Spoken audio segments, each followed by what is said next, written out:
मैं अशोक कुमार यूपीएससी और state PCS के इस फाउंडेशन बैच में आपका स्वागत करता हूं। बच्चों, वनस्पति चैप्टर आपका चल रहा था, उसके लिए क्वेश्चन लेकर आए हैं। लेकिन क्वेश्चन के साथ साथ कुछ कॉन्सेप्ट जो हमारे अभी बचे हुए हैं उनको भी इसमें देखेंगे। बात कर रहे थे हम वन की, और वन में आपने क्या पढ़ लिया था? जो वन है, तो वन में आपने देख लिया था कि पूरा बेसिक कॉन्सेप्ट हमने देख लिया अच्छी तरीके से। और वन में हमने जाना था कि वन के अंतर्गत हम जो प्राकृतिक संसाधन है, वन एक प्राकृतिक संसाधन है, लेकिन ये पर्यावरण का भी एक महत्वपूर्ण घटक है। ठीक है, पारिस्थितिकी संतुलन को बनाए रखते हैं, वनों की महत्वपूर्ण भूमिका होती है पारिस्थितिकी संतुलन को बनाने में। हम देखते हैं कि जैसे कि क्या होता है, जो मृदा है, मृदा क्षरण को भी ये क्या है, रोकते हैं, मृदा क्षरण को भी रोकते हैं, खाद्य आपूर्ति में सहायक होते हैं, और जीवों के लिए अमूल्य ये ऑक्सीजन को भी प्रदान करते हैं। ठीक है भाई, ऑक्सीजन को भी तो प्रदान करते हैं। जो आपने फोटोसिंथेसिस रिएक्शन देखा है, तो क्या होता है फोटोसिंथेसिस रिएक्शन? क्या कहता है? तो फोटोसिंथेसिस रिएक्शन कहता है कि जो हमारा पेड़ होते हैं, जो पेड़ होते हैं, तो पेड़ क्या करते हैं? पेड़ वर्षा कराने में सहायक हैं। पेड़ वर्षा कराने में सहायक है। कैसे भाई? पेड़ जो CO2 लेते हैं, पेड़ क्या लेते हैं?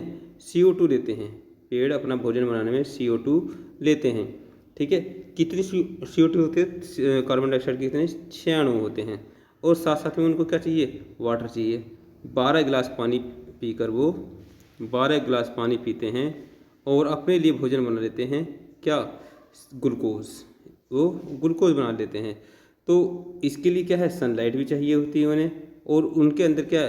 क्लोरोफिल भी होता है। क्या है? होता है क्लोरोफिल भी होता है। तो ये सब चीज़ हम साइंस से भी स्टार्ट करने वाले हैं, तो साइंस में ये सब चीज़ हम अच्छी प्रकार से विहंगम दृष्टि से देखेंगे। लेकिन यहाँ पर जब भी फाइनली प्रोडक्ट अपने लिए बनाते हैं, ग्लूकोज बनाते हैं, तो ग्लूकोज के साथ साथ ये क्या करते हैं? ये सिक्स क्या करते हैं? 6O2 भी बनाते हैं। 6O2 भी बनाते हैं। ठीक है, और 6 वाटर भी बनाते हैं। अब वाटर क्या करता है? वाटर तो एटमॉस्फेयर में क्या हो जाता है? ये वेपोरेट हो जाता है। तो ये क्या हुआ? कहीं ना कहीं रेन फॉलिंग के लिए, वर्षा के लिए क्या है? आर्द्रता को प्रदान करते हैं।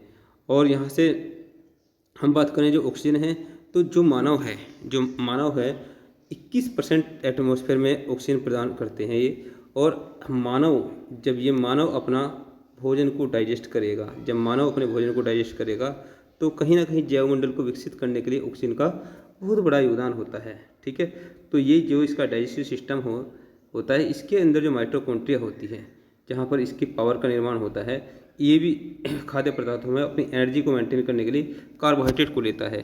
और कार्बोहाइड्रेट के विखंडन के पश्चात उससे क्या वो कहाँ जाता है? वो माइटोकॉन्ड्रिया में जाता है, जहाँ पर ATP का निर्माण होता है। और ATP के निर्माण के लिए यहाँ पर O2 की विशेषता होती है, O2 की विशेष आवश्यकता होती है। तो पेड़ पौधे ना हों तो मानव की जिंदा रहने की कल्पना भी नहीं की जा सकती। इसी के मद्देनजर इसी को बात को देखते हुए हमने बताया था कि भूटान सरकार ने तो अपने संविधान में भी क्या कर दिया है? चेंज कर दिया है। ठीक है, और कह दिया है कि 60%, कितना? 60% हम क्या करेंगे? वन को रखेंगे। और वर्तमान में यदि देखा जाए 72% भाग पर उसके क्या है? उस पर पूरा वन आच्छादित है। ठीक है, यदि हम भारत की बात करें तो भारत क्या है? मात्र भारत में 28%, कितना? 28% वनाच्छादित क्षेत्र है। और यदि पूरे संसार में बात करें तो सबसे ज़्यादा सूरीनाम 98%, क्या है? सूरीनाम 98.25% वहाँ पर क्या है? वन है। माइक्रोनेशिया में बात करें तो सेकंड नंबर पर आता है, और उसके बाद आता है गैबान। तो इस प्रकार की हमने सब बातें आप बताई थी टोटल पूरा वन पढ़ाने के पश्चात।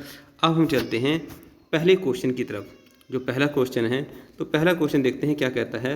कहते हैं एक भौगोलिक क्षेत्र की जिसकी ऊंचाई 400 मीटर है, निम्नलिखित विशेषताएं हैं। महा दे रखे हैं ऊपर, फिर टेम्परेचर दे रखा है, और फिर क्या है? टेम्परेचर दे रखा है, फिर क्या है? वर्षा दे रखी है। तो तापमान और वर्षा दे रखी है, तापमान और वर्षा दे रखी है। क्या क्वेश्चन पूछ रहा है? 31 पूरे जनवरी से लेकर और दिसंबर तक 31 से लेकर 31 के बीच में टेम्परेचर है, यानी कि वो डाउन टेम्परेचर नहीं है। और नीचे की तरफ तापमान जो है वो 21 से लेकर 20 के मध्य है। यदि वर्षा की बात करें तो 51 से लेकर, और मैक्सिमम जो वर्षा हो रही है वो 198 तक हो रही है, यानी कि 200 सेंटीमीटर के आसपास तक वर्षा हो रही है, यानी कि वर्षा वाले क्षेत्र की बात कर रहा है। तो कह रहा है यदि इस भौगोलिक क्षेत्र में प्राकृतिक वन विद्यमान हो तो सर्वाधिक संभावना यह है कि वह आर्द्र शीतोष्ण शंकु वृक्षी वन होगा, पर्वतीय उपोष्ण वन होगा तो शीतोष्ण वन होगा, उष्णकटिबंधीय वर्षा वन होगा। बड़ा सिंपल सा है, यदि आप लॉजिक लगाएंगे तो हमने जो बेस बताया था उस बेस में क्लियर है कि हमने आपको बताया था कि क्या होगा, जो विषुवतीय क्षेत्र होता है यहाँ पर क्या है, वर्षा अधिक होती है। उष्णकटिबंधीय क्षेत्र होता है 0 डिग्री के आसपास का क्षेत्र होता है, तो यहाँ सदाबहार वन पाए जाते हैं, वर्षा वन पाए जाते हैं। तो वही ये कह रहा है, तो उष्णकटिबंधीय वर्षा वन होने की संभावना ज़्यादा है। तो D answer will be right answer. तो आप डी को क्लिक कर दीजिए। कोई दिक्कत हो तो बताओ। यहाँ से इतना बेस आपको क्लियर हमने अच्छे प्रकार से करा दिया था। नेक्स्ट क्वेश्चन की तरफ मूव करते हैं। तो ये क्वेश्चन नीचे मिलेगा आपको। ये यदि हम बात करें यहाँ पर, या क्वेश्चन नंबर 2, विश्व वन क्षेत्र में किस एक फैलाव की प्रतिशतता सर्वाधिक है? पूरे यदि संसार के विश्व के वन को लगा लें तो उसमें कौन सा वन सबसे ज़्यादा है? तो कौन सा वन सबसे ज़्यादा है? तो शीतोष्ण शंकुवृक्षी वन, शीतोष्ण शंकुवृक्षी वन ज़्यादा है। ठीक है, तो इसमें ये फैक्ट नुमा क्वेश्चन था, सीधा सीधा इसमें कॉन्सेप्ट नहीं है कोई। तो A will be right answer. Next question की तरफ मूव करते हैं। निम्नलिखित देशों में से किसमें कुल भौगोलिक क्षेत्रफल के 70% भाग पर वन बनाए रखने का संवैधानिक प्रावधान है? तो अभी भी आपसे जिक्र हुआ किसके, भूटान के विषय में। तो right answer will be Bhutan. सदाबहार वर्षा वन पाए जाते हैं। तो अभी भी आपसे क्वेश्चन में जब सेकंड क्वेश्चन की बात हुई थी तो बात हुई थी जो सदाबहार वर्षा वन है तो वो कहाँ पाए जाएंगे? उस क्षेत्र के आसपास, विषुवत रेखा के आसपास। यहाँ कौन सा देश है वो देख लो, वही क्या हो जाएगा, राइट आंसर हो जाएगा। ठीक है, बताइए जल्दी से। ऑस्ट्रेलिया नहीं हो सकता, कनाडा ऊपर की तरफ है, फ्रांस नहीं। ये राइट आंसर क्या हो जाएगा, ये ब्राज़ील हो जाएगा। राइट आंसर क्या हो जाएगा, ब्राज़ील हो जाएगा। ठीक है, और मैं आपको यदि एक कॉन्सेप्ट बता दूं, यहाँ पे आप नोट करना चाहें तो नोट भी कर सकते हैं। जो उष्णकटिबंधीय वर्षा वन का विस्तार होता है तो भूमध्य रेखा के आसपास होता है 10 डिग्री ऊपर और 10 डिग्री नीचे। भाई यदि हम बात करें, आप नोट कर सकते हैं, यहीं पर नोट करके लिख लीजिए जहाँ आपने क्वेश्चन लिखे हैं। ये जो आपका 0 डिग्री है तो यहाँ से यदि 10 डिग्री ऊपर है और 10 डिग्री नीचे है, 10 डिग्री ऊपर है नॉर्थ में और 10 डिग्री साउथ में है, तो यहाँ पर आप लिख सकते हैं, इसमें लिख लीजिए, इसमें सदाबहार वर्षा वन भूमध्य रेखा के आसपास होते हैं। सदाबहार वर्षा वन भूमध्य रेखा के आसपास होते हैं। ठीक है, ये डायग्राम आप बना लीजिए। ये बात तो क्लियर है, आपको पता है कि ये क्या है, अधिक घने होते हैं, बारिश ज़्यादा होती है, सब बातें हम आपको बता चुके हैं। इसमें लिखेंगे ये वन विश्व के 3 बड़े क्षेत्रों में विस्तृत हैं। ये वन विश्व के 3 बड़े क्षेत्रों में विस्तृत हैं। Number 1 Amazon basin. नंबर 1 क्या है, अमेजन बेसिन। नंबर 1 लिखेंगे अमेजन बेसिन। अमेजन, ये हाँ अमेजन, ये क्या हो जाएगा, अमेजन। तो अमेजन बेसिन। अब अमेजन बेसिन में क्या रखेंगे आप, अमेजन बेसिन में एक तो ब्राज़ील है, ये क्या है, ब्राज़ील है, तो डैश लगा लिखेंगे ब्राज़ील, बोलिविया, पेरू, इक्वेडोर, ठीक है, इक्वेडोर, कोलंबिया हो गया, वेनेजुएला,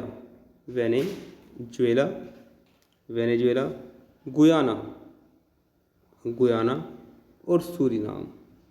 तो एक तो सबसे ज़्यादा जो वन होंगे पूरे संसार में वो यहाँ पर होंगे, ये अमेजन बेसिन क्या रहेगा। नंबर 2 लिखेंगे कांगो बेसिन। नंबर 2 लिखेंगे क्या, कांगो बेसिन।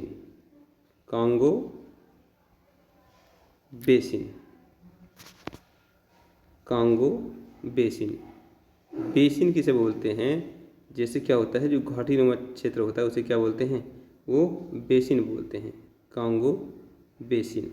अब कांगो बेसिन में लिखिए कहाँ कहाँ का एरिया आएगा, एक तो कांगो गणतंत्र, कांगो गणतंत्र हो गया, ठीक है, क्या हो गया, कांगो गणतंत्र हो गया। कैमरून हो गया, क्या हो गया, कैमरून हो गया। मध्य अफ्रीकन गणराज्य, मध्य अफ्रीकन गणराज्य, ठीक है। गेबोन, क्या हो गया, गेबोन। नेक्स्ट देखिए इक्वेटोरियल गिनी, विषुवतीय गिनी, इक्वेटोरियल गिनी कह दो या विषुवतीय गिनी कह दो, बात एक ही है, ठीक है। और कांगो लोकतांत्रिक गणराज्य, क्या है, कांगो लोकतांत्रिक गणराज्य। तीसरा लिखेंगे इसमें, तीसरा है दक्षिण पूर्व एशिया। पहला हो गया अमेजन बेसिन, दूसरा कांगो बेसिन और तीसरा दक्षिण पूर्व एशिया, साउथ ईस्ट, ठीक है, दक्षिण पूर्व एशिया।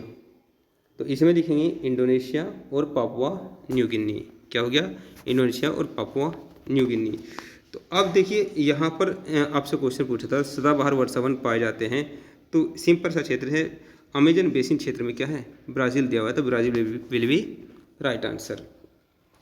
अच्छा, इसमें जो ये चीज़ें हमने आपको बताई है, अब यहाँ से आपको एक समस्या आ रही होगी, आप सोच रहे होंगे कि सर ये इंडोनेशिया कहाँ पर है, पापुआ न्यू गिनी कहाँ पर है, माइक्रोनेशिया कहाँ पर है, पेरू कहाँ पर है। तो इसके लिए हालांकि हम आपको जब महाद्वीप पढ़ाएंगे, जब महाद्वीप पढ़ाएंगे वहाँ सारे देश आपको क्लियर हो जाएंगे, वहाँ देशों की राजधानी भी क्लियर हो जाएगी। लेकिन फिर भी आज से आपको एक सीरीज मिलेगी, उस सीरीज में क्या होगा, मैपिंग, उस सीरीज में क्या होगा, वो मैपिंग का है, मानचित्र से संबंधित आपको लेक्चर मिलेंगे, ठीक है। तो उन लेक्चरों के नोट्स बनाना चाहे नोट्स बना लेना, लेकिन वो क्या है, वो आपको क्लियर करा देगा कि कौन से देश की राजधानी, सॉरी कौन सा देश की लोकेशन कहाँ है। राजधानी तो फैक्ट्री में आपको याद करनी है, लेकिन लोकेशन क्लियर करा देगा। इस लेक्चर के जस्ट बाद आपको वो लेक्चर भी मिल जाएगा, ठीक है। तो उसे भी आप अच्छी तरीके से एनालिसिस कर लेना, अपने नोट्स बना लेना। नेक्स्ट हम बात करते हैं, तो ये बात क्लियर हुई सदाबहार वर्षावन कहाँ पाए जाते हैं, ठीक है।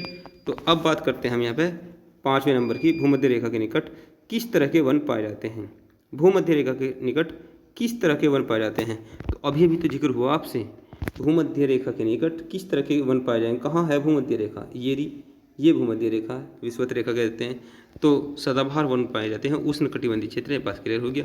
तो D will be right answer, क्या हो जाएगा, D will be right answer. Next बात करते हैं, पृथ्वी पर घने डेंस वन अधिकतर मिलते हैं, जो घने वन मिलते हैं तो डेंस वन अधिकतर कहाँ मिलते हैं। तो एक ही बात को घुमा घुमा कर पूछ रहा है, कर्क रेखा के पास तो होंगे, विषुवत रेखा के पास भी होंगे, भूमध्य रेखा के पास भी होंगे, ध्रुव के पास नहीं होंगे। तो लेकिन ज़्यादा अप्रोप्रिएट आंसर क्या है, वो ज़्यादा गर्मी, ज़्यादा उमस वाला क्षेत्र कहाँ पर होगा, बताइए, विषुवत रेखा के पास, इसी को भूमध्य रेखा भी कहते हैं। नेक्स्ट हम बात करते हैं, कोणधारी वन नहीं पाए जाते हैं, ध्यान करना, ये नहीं वाला पॉइंट आपको अंडरलाइन करना है, इसको देखना है, कहाँ पाए जा रहे हैं वहाँ नहीं पूछ रहा है, कहाँ नहीं पाए जाएंगे, कोणधारी वन कहाँ नहीं पाए जाएंगे। तो कोणधारी वन कहाँ नहीं पाए जाएंगे बताइए, आपको बताया था, जो पर्वतीय क्षेत्र बताया था उसमें बताया था कोणधारी वन, ठीक है। तो कोणधारी वन कहाँ नहीं पाए जाएंगे, 30 सेकंड का समय आपके पास है। देखिए, जो ठंडा प्रदेश होगा वहाँ कोणधारी वन पाए जाएंगे।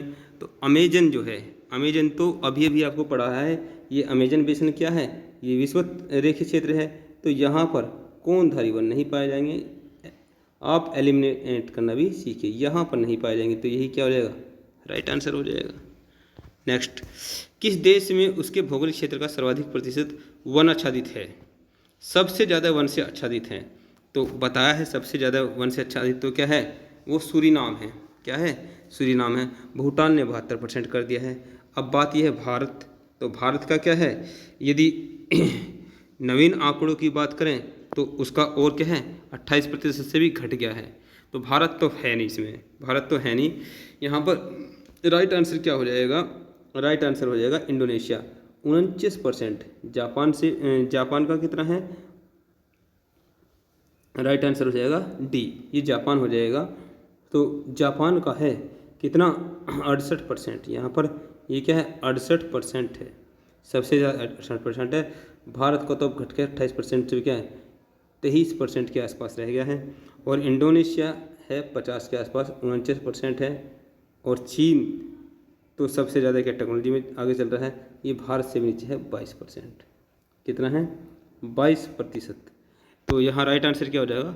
जापान। ठीक है, राइट आंसर क्या हो जाएगा? Japan will be right answer. Next हम बात करते हैं अफ्रीका के निम्नलिखित देशों में से किसमें सघन उष्णार्द्र वन हैं, उष्ण आर्द्रता वाले वर्ण हैं। ठीक है, सबसे ज़्यादा है। क्वेश्चन नंबर 13, 2 सेकंड सोचिए। देखो एलिमिनेट करना सीखोगे तो आराम से क्वेश्चन का आंसर लगा के चले जाओगे। ठीक है, सघन उष्णार्द्र वन की बात कर रहा है। ठीक है, तो अभी अभी हमने आपको नोट कराया है कि जो सबसे ज़्यादा घने वन होंगे, जो सब